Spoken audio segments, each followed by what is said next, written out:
syukur kita kehadrat Allah Ta'ala kerana pada pagi ini dapat sama-sama kita menunaikan salat fardu subuh secara berjemaah dan insya-Allah kita mendengar sedikit tazkirah.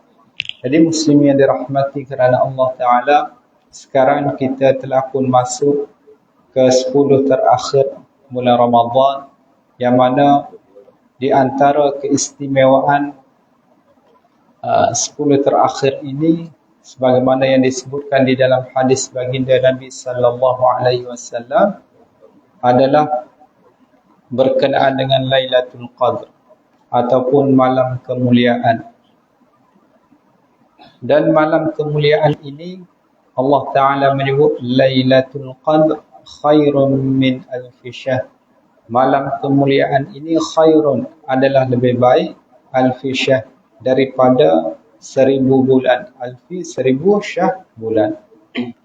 Jadi muslim yang dirahmati kerana Allah Ta'ala, apabila masuk 10 terakhir bulan Ramadan, terutama di waktu malam, baginda Rasulullah sallallahu alaihi wasallam telah menghidupkan malamnya, yakni dengan melaksanakan ibadah pada Allah Ta'ala. Disebutkan dalam sebuah hadis sahih riwayat Al-Bukhari dan Muslim, "Idza dakhala al-'ashr al-akhir min Ramadan syadda mi'dzara." Apabila masuk 10 terakhir bulan Ramadan, Rasulullah dia ikat sarung dia. Maknanya Rasulullah tidak bercampur dengan isteri, tetapi dia memperelokkan ataupun memberi fokus kepada ibadah. Kemudian baginda Nabi wa ahya laila, telah menghidupkan malam, tidak membiarkan malam berlalu begitu saja. Kemudian baginda Rasulullah sallallahu alaihi wasallam wa ayqadha ahla, juga telah membangunkan ahli keluarganya untuk sama-sama beribadah. Kemudian dalam hadis yang lain, baginda Rasulullah sallallahu alaihi wasallam menyebut, yakni taharraw Lailatul Qadr, carilah Lailatul Qadr min 10 awakhir min Ramadan, pada 10 terakhir bulan Ramadan. Jadi cari itu bagaimana? Yakni kita menghidupkan malamnya dengan ibadah agar kita mendapat ganjaran pahala yang besar di sisi Allah Ta'ala. Jadi di antara amalan yang kita boleh laksanakan ketika waktu malam adalah salat sunat tahajud. Salat sunat tahajud. Jadi insya-Allah pagi ini saya akan membincangkan tentang adab-adab salat tahajud ataupun adab qiyamul lail. Salat tahajud merupakan ibadah yang paling agung dan paling mulia serta kebiasaan bagi orang-orang yang saleh. Salat tahajud dapat menerangi kubur dan mendekatkan seseorang kepada Allah Ta'ala, serta sebagai kemuliaan bagi seorang mukmin. Salat tahajud memiliki keutamaan yang tidak terhitung jumlahnya. Manakala di antara adab-adab yang berkaitan dengan salat tahajud ialah yang pertama, mengikhlaskan niat hanya kerana Allah Ta'ala. Pertama, kita bangun tadi bukan kerana sesuatu, kerana nak dapat nama, ataupun kerana kita nak riak menunjuk-nunjuk, tetapi kita buat tadi semata-mata ikhlas kerana Allah Ta'ala, semata-mata untuk mengharapkan balasan pahala daripada Allah Ta'ala. Yang kedua ialah adab apabila kita bangun untuk salat malam ataupun salat tahajud, ialah kita disunnahkan untuk bersugi. Bersugi atau bersiwak berfungsi untuk menghilangkan bau mulut dan mengikuti sunnah, serta sebagai realisasi sabda Nabi sallallahu alaihi wasallam, sebagaimana berikut. Dalam sebuah hadis, baginda Nabi telah menyebut, "Idza qama ahadukum yusalli minal lail falyastak." Apabila salah seorang daripada kamu bangun yusalli minal lail, untuk salat malam, falyastak, maka hendaklah ia bersiwak ataupun ia menggosok gigi ataupun bersugi. Fa inna ahadakum idza qara'a fi salatih,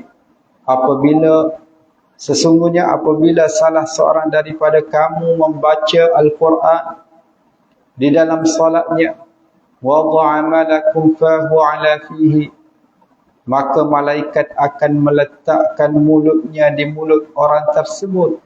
Wala yakhruju min fihi syai'un illa dakhala fama malak, maka tidaklah keluar daripada mulut orang yang membaca tadi, melainkan ia akan masuk ke dalam mulut malaikat.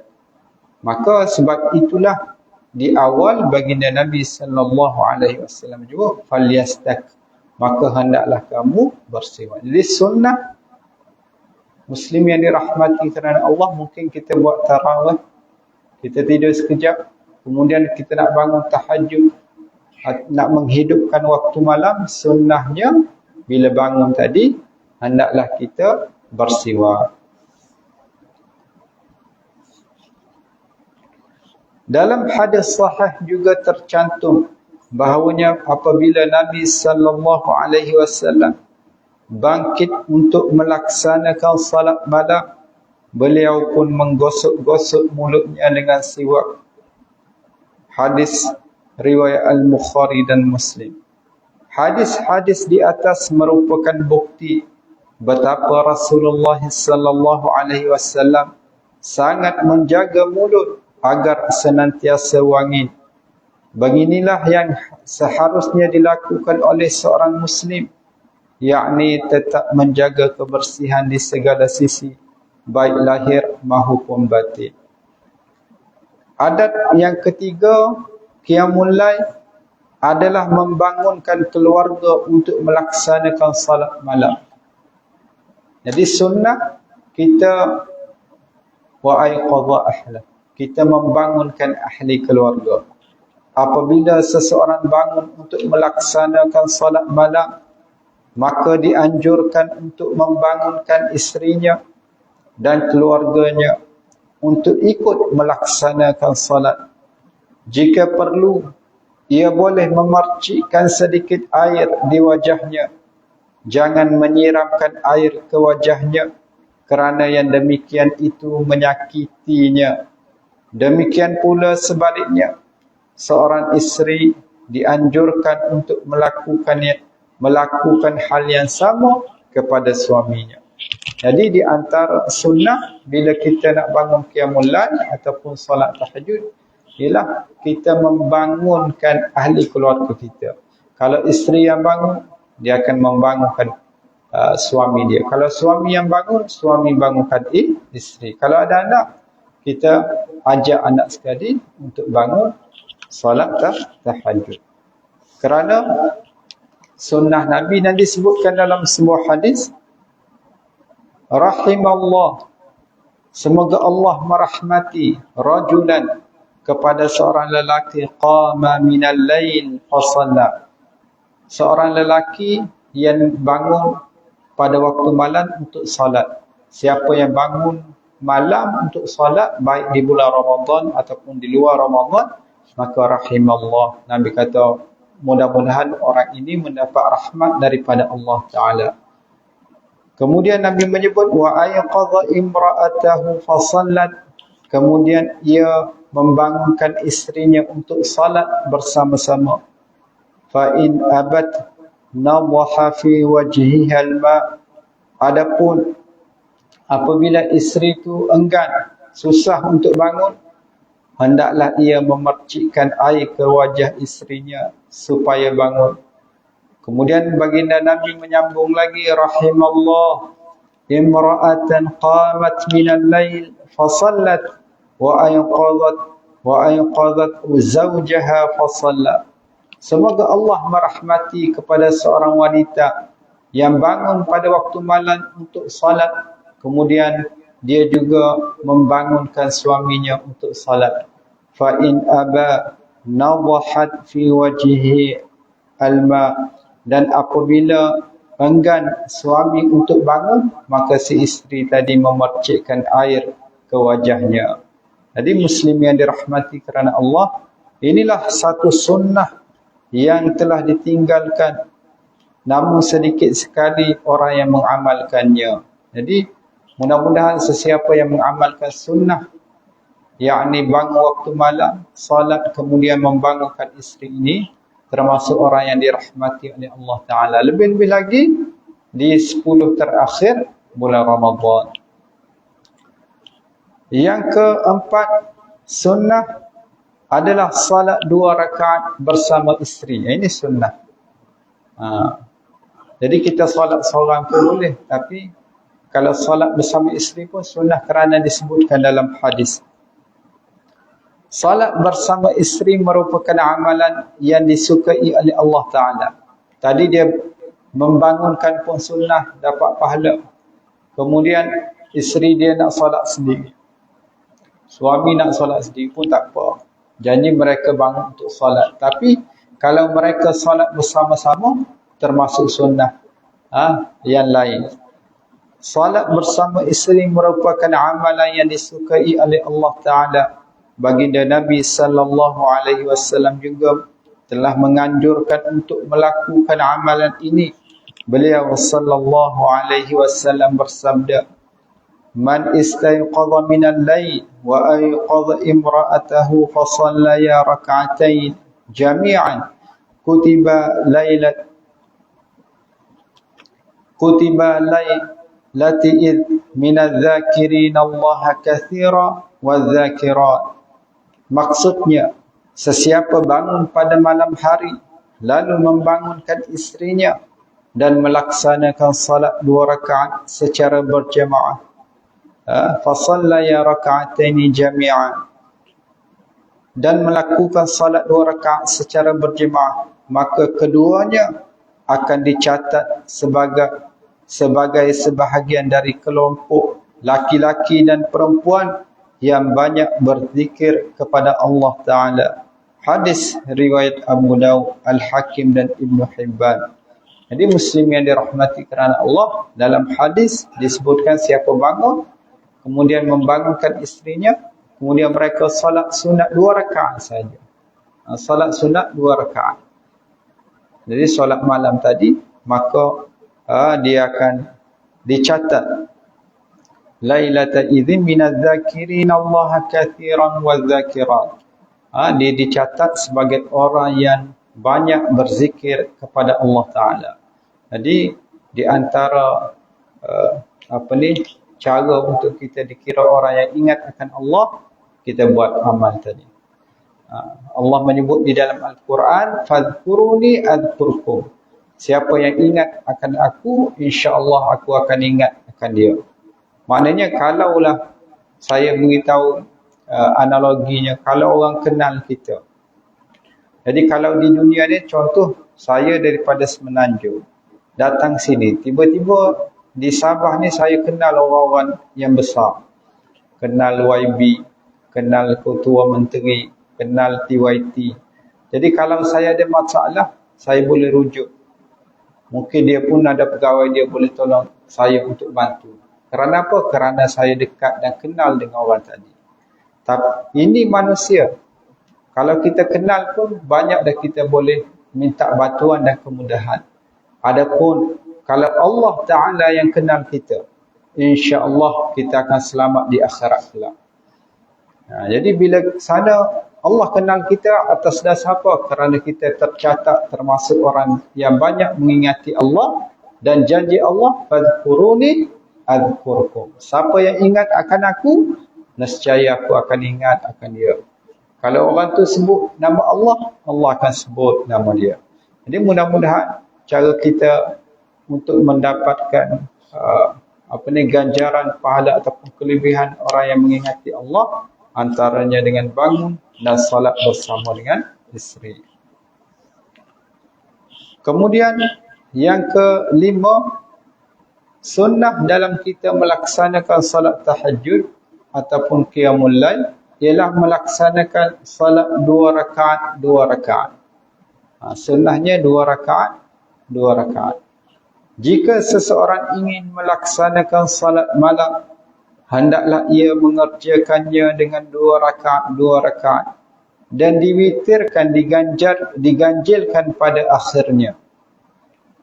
Rasulullah sallallahu alaihi wasallam bersabda, salatul lail, salat malam, mathna mathna, 2 rakaat 2 rakaat.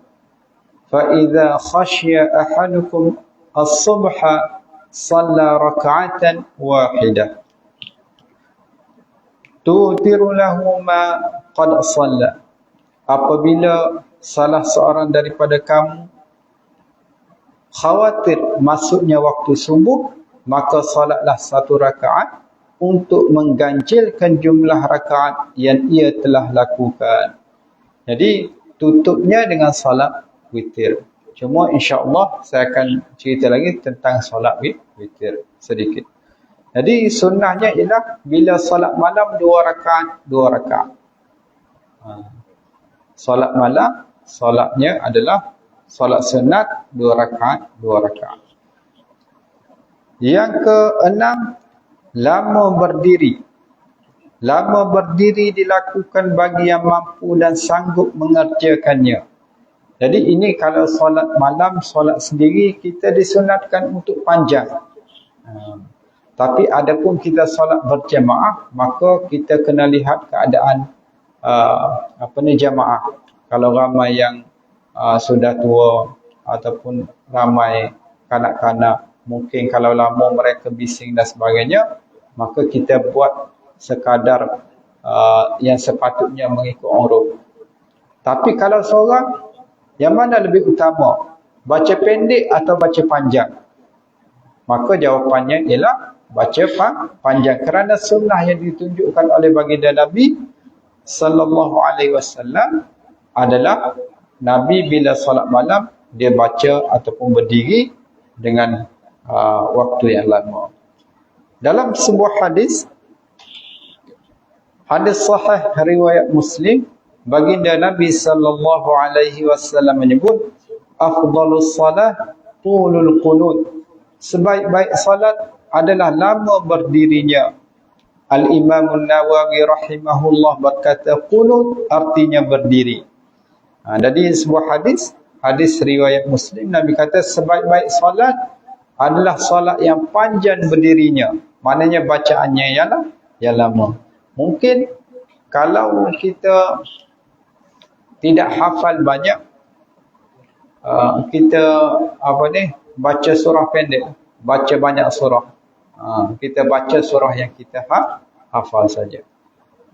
Ataupun sekarang ni kita boleh beli Al-Quran letak di depan. Beli. Kalau boleh Al-Quran yang besar bagi mereka yang boleh membaca Al-Quran. Jadi sunnah untuk kita melatih untuk membaca Al-Quran di dalam salat, kita bukalah. Perbahasannya ialah diharuskan. Cuma tidak sunnah lah. Sunnahnya kita hafal dan kita baca yang kita hafal.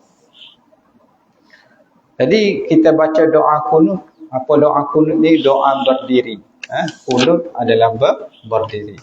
Doa ketika berdiri, doa kunut disebut. Kemudian ketika kita solat malam ataupun solat tahajud, kita disunatkan untuk kadang menjaharkan, mengeraskan bacaan, menguatkan bacaan, dan kadang memperlahankan bacaan. Kerana apa? Kerana ini ditunjukkan oleh baginda Nabi sallallahu alaihi wasallam. Variasi ataupun kadang kuat, kadang perlahan ini berfungsi untuk menjauhkan perasaan bosan dan menumbuhkan semangat baru dalam mengerjakan salat malam. Sesungguhnya jiwa manusia suka akan variasi bacaan. Contohnya, terkadang seseorang menjaharkan suaranya yang cukup terdengar oleh diri sendiri dan terkadang membacanya dengan suara yang lirih, suara yang kuat. Cuma jangan sampai kita mengganggu orang lain. Jadi suara itu kadang kuat, kadang perlahan, boleh dua-dua. Demikian amalan yang dilakukan oleh baginda Nabi sallallahu alaihi wasallam ketika melaksanakan salat malam. Dalam sebuah hadis disebutkan bahawa beliau sallallahu alaihi wasallam terkadang membaca dengan suara keras dan terkadang dengan suara perlahan. Hadis riwayat Abu Daud dan Al-Hakim. Kemudian yang kesembilan ialah tidur jika terasa sangat mengantuk. Tapi kalau contoh kita bangun waktu malam, baca Al-Quran, kemudian kita tidak tahu lagi apa makna bacaan ataupun bacaan tadi mengikut tajwid ataupun tidak. Kerana apa? Kerana terlalu mengantuk. Baca mengantuk. Jadi sunnah apabila terlalu mengantuk, kita tidurlah. Ubat kepada mengantuk sangat, tidur. Apabila orang yang sedang mengerjakan salat malam merasa sangat mengantuk, maka sebaiknya ia beristirahat dan tidur. Sebab boleh jadi ia tidak lagi memahami apa yang dibaca jika ia memaksakannya. Bahkan konsentrasinya akan hilang sehingga tidak lagi mengetahui apa yang telah diucapkannya. Padahal tidaklah Allah Ta'ala membebani seseorang melainkan sesuai dengan kesanggupannya. Baginda Rasulullah sallallahu alaihi wasallam bersabda, "Idza qama ahadukum minal lail fasta'jama al-Qur'an 'ala lisanihi falam yadri ma yaqulu falyadtaji'." Apabila salah seorang daripada kamu bangun melaksanakan salat malam hingga tidak menentu bacaan Al-Qurannya, fasta'jama al-Quran 'ala lisani, tak tahu lagi sebab kerana apa? Kerana terlalu mengantuk. Lalu kata Nabi, apa dia? Falyadtaji', maka hendaklah ia tidur. Ubat kepada mengantuk tidur. Hadis riwayat Muslim dari Abu Hurairah. Jadi sudah sepatutnya melaksanakan sunnah Nabi yang mulia ini agar jangan sampai seseorang membebani diri dengan sesuatu yang ia tidak sanggup laksanakan. Dan yang terakhir adalah menutup salat malam dengan salat witir. Sunnahnya ialah kita mengakhirkan salat sunat kita pada waktu malam dengan salat witir. Baginda Nabi sallallahu alaihi wasallam menyebut dalam sebuah hadis riwayat Al-Bukhari dan Muslim, ij'alu akhir salatikum bil-lail witra. Jadikan salat akhir kamu di malam hari dengan salat witir. Tapi adapun kita dah salat, contoh bulan Ramadan kita salat sunat tarawih. Tarawih termasuk qiyamul lail. Kemudian kita telah salat sunat witir bersama dengan imam. Jadi sunnahnya ialah bangun malam nanti untuk tahajud.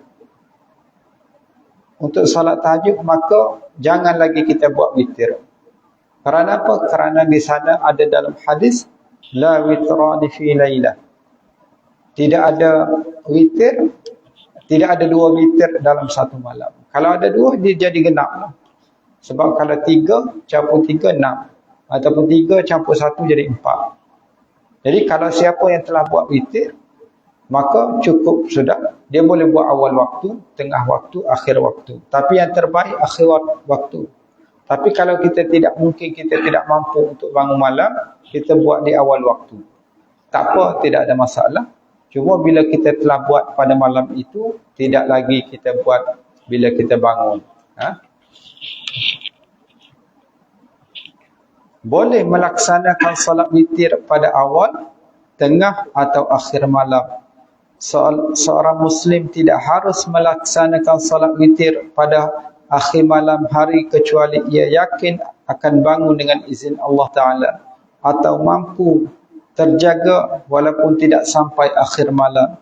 Salat witir pada akhir malam bukanlah suatu hal yang wajib, tetapi seseorang boleh melaksanakan salat itu bila sahaja ia mahu.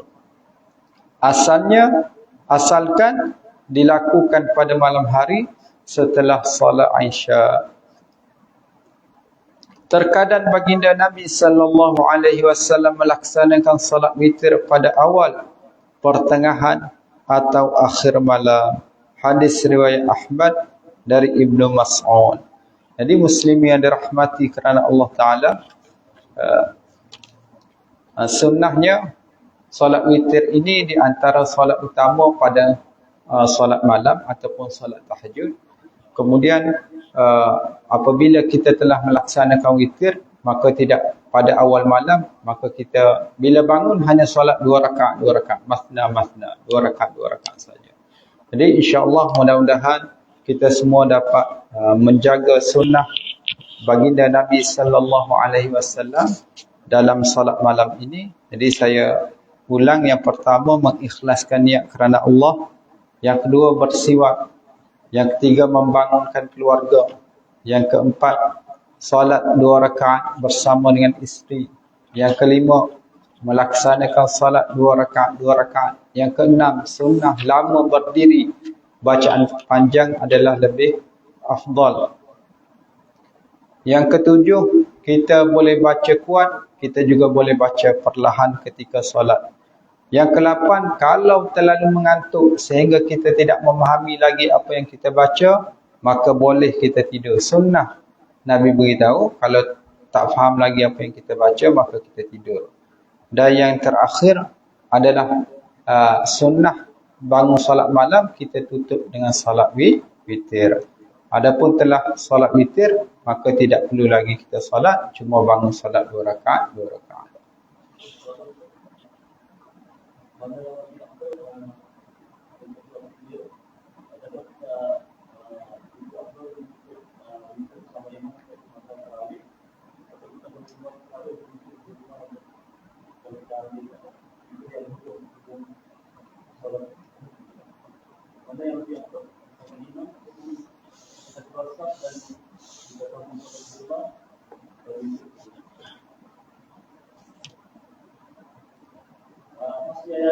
Ya, bulan Ramadan kan. Kerana di sana untuk bulan Ramadan, kerana ada hadis yang menyebut bahawa siapa yang solat sehingga habis bersama dengan imam. Jadi kalau imam buat solat witir, kita boleh solat witir bersama dengan imam. Itulah. Cuma yang sebut yang mana lebih afdal tu saya tidak tahu daripada hadis lah. Cuma ada hadis yang menyebut siapa yang solat bersama dengan imam sehingga akhirnya, maka dia akan dapat pahala sekian-sekian. Jadi apapun, dua-dua adalah baik. Kerana kalau buat sendirian di akhir pun elok juga, kerana di sana ada hadis juga, ij'alu akhiru salatikum bil-laili witra. Jadikan solat akhir kamu dengan solat witir. Bagi saya ialah dua-dua adalah afdal. Yang tidak afdalnya tidak buat. Jadi dua-dua boleh. Jadi saya rasa setakat itu dulu untuk pagi ini. Wabillahi taufiq wal hidayah. Wassalamualaikum warahmatullahi taala wabarakatuh. Bismillahirrahmanirrahim. Alhamdulillahi rabbil alamin. والصلاة والسلام على رسول الله وعلى آله وصحبه أجمعين. اللهم ربنا زدنا علما وارزقنا فهما. وصلى الله على سيدنا محمد وعلى آله وصحبه أجمعين. والحمد لله رب العالمين.